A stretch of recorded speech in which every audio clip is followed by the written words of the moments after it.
Text Talks. Hi everyone. Today's Text Talks mini lectures is on the Upanishads. Okay, so first of all I want to talk about the difference between two categories of primary sources or sacred scripture within the Hindu tradition. These categories are called Shruti and Smriti. And I know these categories often seem confusing to students.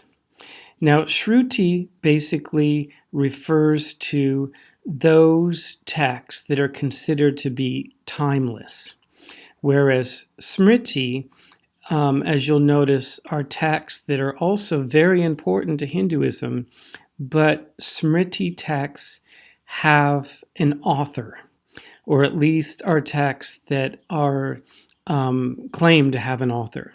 So, for example, the Shruti texts are the Vedas.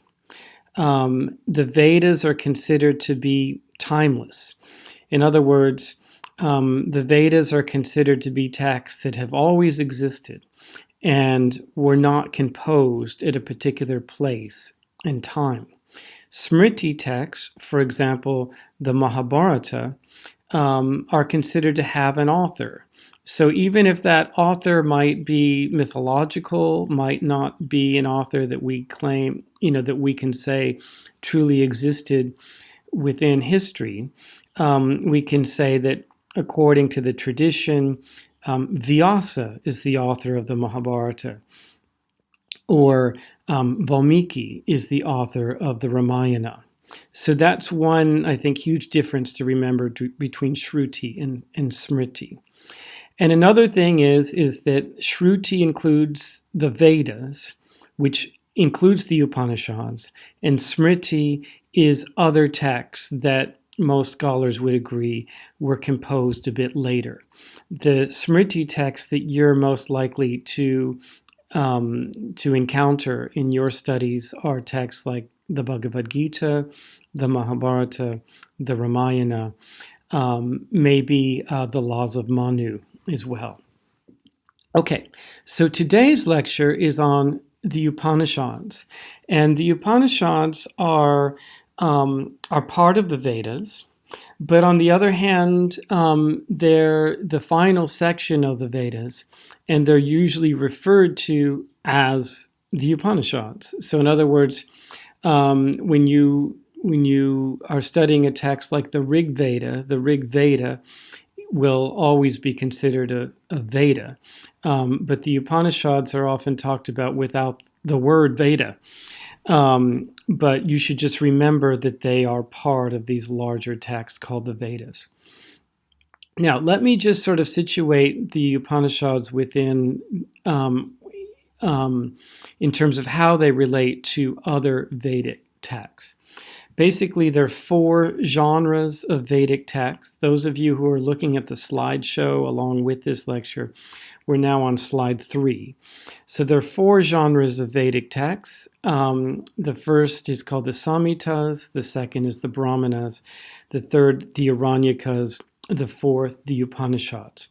I'm not going to talk about all the different characteristics of these texts right now, except to say that the Upanishads are the fourth and final of these four genres of Vedic texts. So in other words, they come chronologically the last, and so are different from some of the previous Vedic sources. Now, what are some of the characteristics of the Upanishads? Well, of course, they were composed in Sanskrit, as all the Vedas were. But the style, of course, is a little bit different from earlier Vedas because styles changed over time. Also, like all the other Vedas, they were composed orally. So that's another difference between Smriti and Shruti, is the Shruti texts were almost all composed orally, where Smriti texts were more likely composed in written form. The Upanishads were composed over a long period of time, perhaps up to 400 or 500 years. People think they were composed between say 700 and 800 and 300 BCE. And so one of the things that means is that if you're picking up a copy of an English translation of the Upanishads, you're basically getting an anthology of different Upanishads. Each Upanishad was probably composed at different times by different authors. But then also, when you see all the Upanishads collected together in one translation, every individual Upanishad would have been composed at a slightly different time by a different author or different sets of authors. So in other words, if you find the Upanishads confusing because not all the teachings say the same things, you shouldn't be surprised. Just like any anthology is going to comprise of a diverse set of ideas and views. So, for example, if you picked up an anthology of English poetry and there were poems in the book composed by a number of different English poets at different times, whether they were Shelley or Byron or Wordsworth or Shakespeare, for example, you wouldn't expect them all to say the same thing. And even when they were talking about similar things, you wouldn't expect them to talk about them in the same sorts of ways or to have the same opinion. And I think that if you sort of confront the Upanishads expecting to see a variety of views because it's includes an anthology of different authors, you can get more out of them. So that's part of why the Upanishads are as complex as they are. But together they are considered the beginning of philosophy in India. And one of the reasons they're considered the beginning of philosophy in India is because a lot of the terms that are first discussed in the Upanishads in a philosophical way end up being some of the main philosophical terms for the next 2,000 years. So as we'll see, terms like karma, like Atman, like Brahman, would remain central to Indian philosophy for a long, long time. And they're first discussed in a philosophical way in the Upanishads. One way of thinking about it, Western scholars sometimes talk about Plato as being sort of the beginning of the Western philosophical tradition, and all other philosophers being basically footnotes to Plato. We might think of subsequent Indian philosophy, especially Hindu philosophy, as in one way or another being footnotes to the Upanishads. They say a lot of different things along the way, but a lot of the initial questions and initial terms that are used are first articulated in the Upanishads. Okay, now, one of the things that I want to do in this lecture is help you make more sense of the Upanishads. The Upanishads, as I said, are texts that are notoriously difficult to read, but also very engaging and exciting. And so, in that sense, very worthwhile, the effort. So I want to break down some of the main ideas that you'll find in the Upanishads and also suggest ways of reading the Upanishads that might help you get more out of them. So in these slides, I'm bringing attention to 4 groups of ideas that are not only prominent in the Upanishads, but also ones that you will see on some of the GCSE and A-level specifications. They are ideas about karma and rebirth, about Brahman, about Atman, and about yoga. Now, of course, the Upanishads cover a lot more topics than just these 4, but I'm bringing attention to these 4 because these are some of the most well-known 4, and these are the 4 that you are most likely to be asked to learn more about.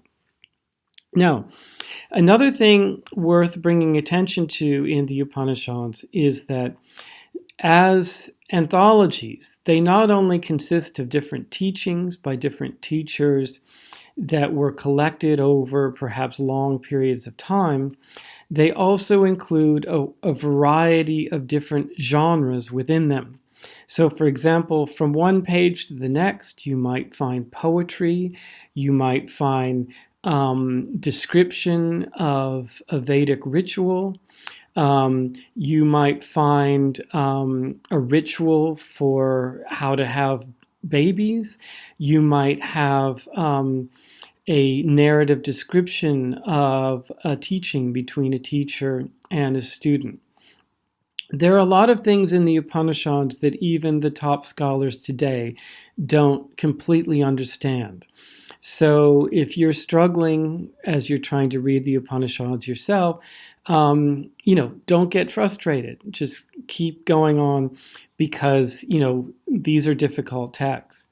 But one thing to make things easier, I think, especially when you're a student, is to focus on those sections that are about teachers and students, the short stories or narratives about teachers teaching teachings to students. I think if you focus on the stories, it's a lot easier to sort of keep track of what's going on. And you're not only looking at what the teachers say and how the students respond, but you can get a sense of, are the students changed by what they learn? What constitutes a good teacher? These things going on in the Upanishads are often at the very core of what the Upanishads are about. So on the slide accompanying this lecture, I've just listed the names of a number of different teachers and their students. And I would suggest it's these episodes that are some of the most rewarding to be looking at, and perhaps the ones that are slightly easier to follow. Now, most of the remainder of the slides that I have are basically where I've put a long passage about a particular topic. I'm not going to go through all of these slides in their full detail because, part of what I'm suggesting that you do is that you can use these slides as a way to get to know the text a little bit better. And hopefully you'll be so inspired by the slides that you'll want to go back to the text themselves. But I know that for your exams, you're not only asked to know something about teachings about karma or Atman, for example, but you're asked to back up your knowledge with passages from primary sources.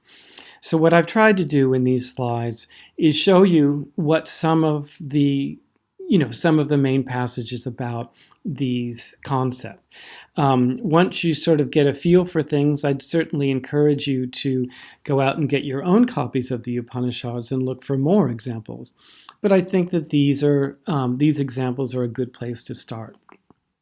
Now, one of the things I do when I lecture at university and I first start talking about karma is that I ask students, even before we look at any passages from the Upanishads, what they already know about karma, how they would define what karma means. And usually when I ask students this question, they're all pretty much in agreement that karma means something.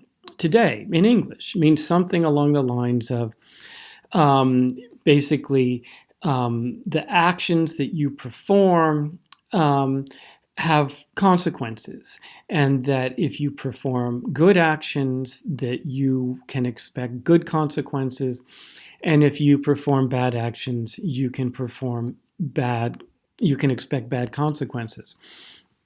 Now, one of the things I find really interesting is that when it comes to this term, even today, even the basic understanding of karma in modern Britain is not so different from our oldest passage, or at least one of our oldest passages from an ancient Indian text, where we have a teacher talking about karma.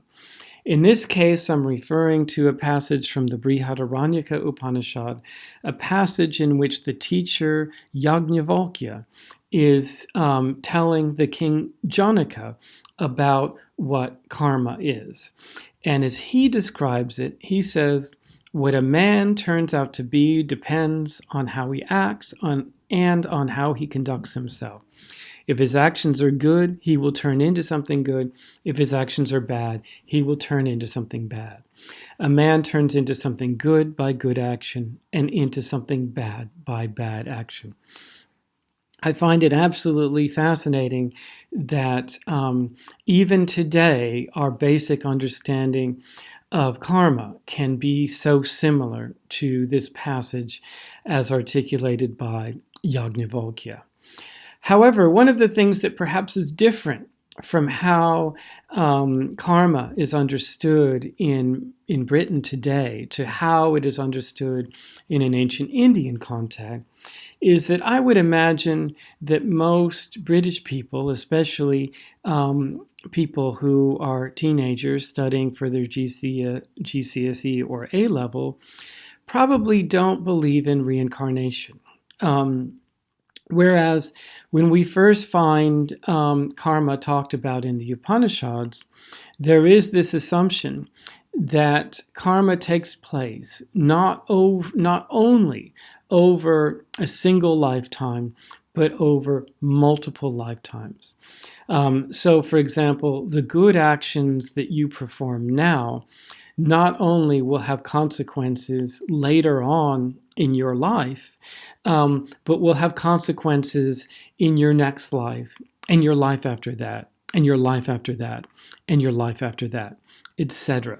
So I think that's one thing to keep in mind when we think about karma, is that in the Upanishads, we very much have this assumption that karma takes place over multiple lifetimes.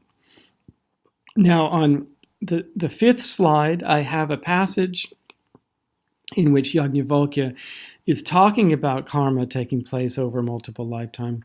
But I would certainly encourage you to look for other passages to indicate that, that karma takes place over multiple lifetimes. Now, another very interesting teaching about karma and rebirth in the Upanishads is the teaching of the five fires and the two paths of the dead. I'm not going to read, these are long passages that also take place in the Brihadaranyaka Upanishad, as well as the Chandogya Upanishad. Basically, what I would do is refer you to the slides, and then, as you'll see at the end of this slideshow, I have just some discussion questions, and you might think about trying to answer some of the discussion questions in relation to these slides about the two paths of the five fires and the two paths of the dead. I'd also encourage you to look at the different versions of this teaching. As I said, the quotations I have are from the Brihadaranyaka Upanishad. You can also look up this teaching as it appears in the Chandogya Upanishad, and you might see if you can spot any differences between them. And you might ask yourself, what are some of the implications of those differences? Okay, but basically that's all I want to say now about karma and rebirth. Now let's move on to another concept, and that's the concept of Brahman.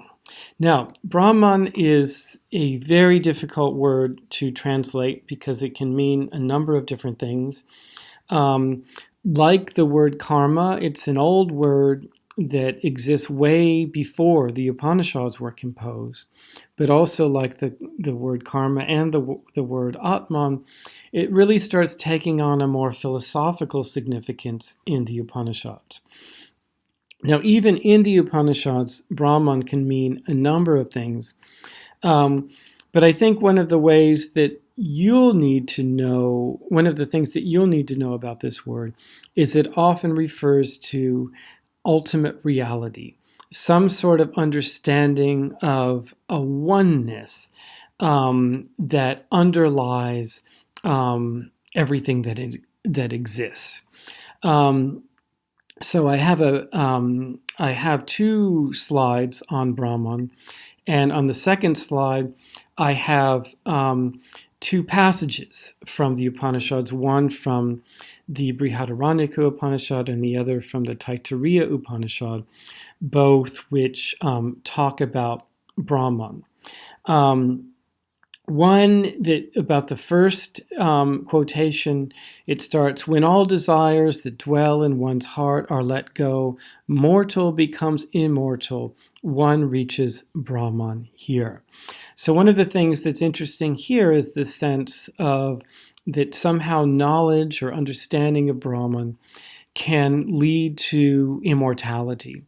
And so that's certainly something, certainly a way that Brahman is talked about in the Upanishads. Further on in this same passage, it says, I have found the narrow, long, and ancient way. By it the wise, the knowers of Brahman, go up to a heavenly world, freed from this.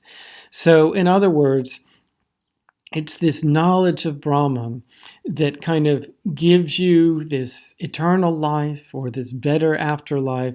I mean, strictly speaking, the Upanishads aren't completely clear about what happens to you after you die, whether or not you know Brahman. But there is a sense that knowledge of Brahman and understanding of Brahman is what leads to some sort of immortality, however that might be imagined. Also, we see that Brahman is continually characterized as hidden, as sometimes as secret knowledge, as very difficult to know. This narrow, long, and ancient way that it's described. So these are some of the ways that Brahman is talked about. But I think that even though the Upanishads are not completely consistent and not all teachers would completely agree on this, I think that for how you're expected to understand Brahman, it's mostly as a sort of ultimate reality, some sort of cosmic principle. Now I want to spend some time talking about this term Atman, which basically means self. And like Brahman, Atman is often considered the highest knowledge in the Upanishads. So a lot of the main teachings in the Upanishads are either about Brahman or about Atman or about how they are one and the same thing. Some of the different ways in which Atman is described, sometimes as the essence of all being, sometimes as, in other words, as a sort of life force. In other cases, more like a sort of consciousness and awareness. It's also described as an ultimate reality. Sometimes, but not always, sometimes it's described as one and the same thing as Brahman or as some sort of aspect of Brahman. It's also often described as permanent and unchanging. So we see that there are a number of different descriptions of Atman. And again, I think one of the most interesting ways to try to learn about Atman is to look at how different teachers in the Upanishads talk about Atman in slightly different ways. Now, I'm not saying that because they talk about it differently that they have a completely different notion of Atman in their mind, but the point is that they emphasize different things. You know, just like you might hear another lecture about the Upanishads by a different teacher who might talk about them differently. It doesn't mean that that person or I am wrong about what we're talking about. It just means that there are different ways of describing the same things. And so back to one of our favorite teachers, Yajnavalkya, he is one of the teachers who most talks about Atman. Now, I have a slide of different teachings that he gives, and I'll let you read out those I'll let you read those quotations on your own time and try to answer some of the discussion questions about them on your own time. But one of the things that I've noticed that I think is sort of interesting to think about is that Yajnavalkya often talks about Atman in what we might call a sort of epistemological or phenomenological way. So in other words, he talks about questions about how we could possibly know Atman, and basically, thinks about Atman in in almost a similar way to, say, Rene Descartes thinks about the existence of the self when he asks, when he says famously, "I think, therefore I am." Is that, or another way of putting it is that Yajnavalkya thinks about Atman through introspection, through trying to understand how it could be possible to know about something that is beyond experience, beyond language. So this is a theme that we find in at least some of Yajnavalkya's quotations, and something that I'd encourage you to be thinking about as you're looking at Yajnavalkya's teaching. However, another teacher who teaches quite a bit about Atman is a teacher by the name of Uddalaka Aruni. And whereas Yajnavalkya tends to appear in the Brihadaranyaka Upanishad, some of the main teachings of Uddalaka Aruni appear in the Chandogya Upanishad. And there's this one scene in particular where Uddalaka Aruni is teaching his son Shvetaketu, and he has his son try to learn about Atman through analogy, oftentimes analogies with with natural phenomenon. So, for example, in one case, Uddalaka Aruni asks his son to cut up the seed of a banyan tree and to see if there's anything observable within that seed. And he basically compares the sort of relationship between the essence of the seed and the banyan tree to the relationship between the essence of Shvetaketu and his sort of mind-body complex as a human being. In another analogy, he compares the sort of relationship between the Atman in different bodies to rivers, and the sort of ultimate coming together of Atman when you die to rivers meeting the ocean. And so we see that whereas Yajnavalkya tends to talk about Atman in terms of introspection, we might see it as almost a sort of like mental approach to trying to think about Atman. Uddalaka Aruni makes analogies with natural phenomena. So anyway, there's some wonderful exchanges between Uddalaka Aruni and his son Shvetaketu. I'll let you look at those on your own time. Now, one more concept that's worth talking about a little bit, and a concept that I'm sure you're all familiar with, even though it's a lot different now than it was in the Upanishads, and that's yoga. Now, there's a lot of debate about how old yoga is as a practice. Maybe it goes back hundreds, if not thousands of years before the Upanishads. Maybe it started during the time of the Upanishads. We don't know. But what we do know is that our oldest textual descriptions of yoga are found in the Upanishads. So the Upanishads are a very important source for understanding the history and development of yoga. And another thing to keep in mind is that yoga is a lot different in the Upanishads than it is from how you might know about yoga today. And in a nutshell, I think the biggest difference between yoga in the Upanishads and yoga now is that when the Upanishads talk about yoga, they're basically talking about what we would probably refer to as meditation. So when the Upanishads talk about yoga, they tend to talk about yoga in terms of not only sitting quietly, with your back straight, your legs crossed, probably your eyes closed, but also talking about different mental exercises that you should be doing while you're sitting in that position. Now, I'm sure if any of you have tried yoga or are aware of friends or family members who've tried yoga today, you'll know that a lot of today's yoga is based on a number of different postures.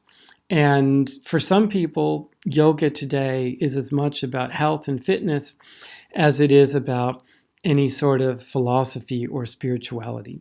And so I would say that even though there is a sort of historical relationship between these things, that when we think about yoga in the Upanishads and yoga generally in an ancient Indian context, it's probably more helpful to think about it in terms of meditation. Now, I have two passages about yoga from the Upanishads. And these are really two of the most famous passages about yoga from the Upanishads. One is from the Katha Upanishad, and this is this well-known passage where basically the self is compared to the rider in a chariot, and achieving some sort of mastery over yourself is compared to controlling horses if you're a chariot driver. The different sense organs are compared to the horses, and the idea is that just as a chariot driver has to have control over his horses in order to, progress on the path that he's driving along, on a spiritual journey, an individual needs to have control over their sense organs in order to move forward. Now, I'll let you think more deeply about why this chariot metaphor, what exactly the implications are, and why this is a teaching about yoga. And like with the other passages, I have some discussion questions about it. But anyway, I've provided at least most of the passage on the slide, and I would suggest that you might go to a full translation of the Katha Upanishad and read this passage in its wider context as well. Now, we might say, whereas the Katha Upanishad gives one of the oldest descriptions about yoga that pertains to the sort of mental discipline of yoga, it's another Upanishad, the Svechasvatra Upanishad, that contains one of the oldest descriptions about yoga that focuses on what you're supposed to do with your posture and what you're supposed to do with your breathing. In this passage, it says, when he keeps his body straight with the three sections erect and draws the senses together with the mind into his heart, a wise man shall cross all the frightful rivers with the boat consisting of Brahman. Compressing his breaths in here and curbing his movements, a man should exhale through one nostril. When his breath is exhausted, a wise man should keep his mind vigilantly under control, just as he would that chariot yoked to unruly horses. So we see there are actually a number of things that are interesting about this passage. One, of course, it's one of the oldest passages we have that deals with posture. As I mentioned before, there's really only one posture that's talked about here, so we shouldn't think of yoga the way we think of it today, as consisting many postures, but at the same time, posture is still, important. And then another thing we see is that it's talking about breath control, ways of breathing, and that's something that's also important in yoga today. A third thing, though, that's really interesting is that even though it doesn't contain the full metaphor of the chariot, it does refer to the chariot yoked to unruly horses. So in other words, we can think that this passage has the other passage in mind, or at least passages similar to the other passage in mind. So we can think of this chariot metaphor as being a widespread metaphor in some of the earliest conversations about yoga in ancient India. Okay, so basically I've covered the main concepts that I wanted to cover today, as well as giving you a brief introduction of what the Upanishads are and offering a few tips of how to get the most out of them.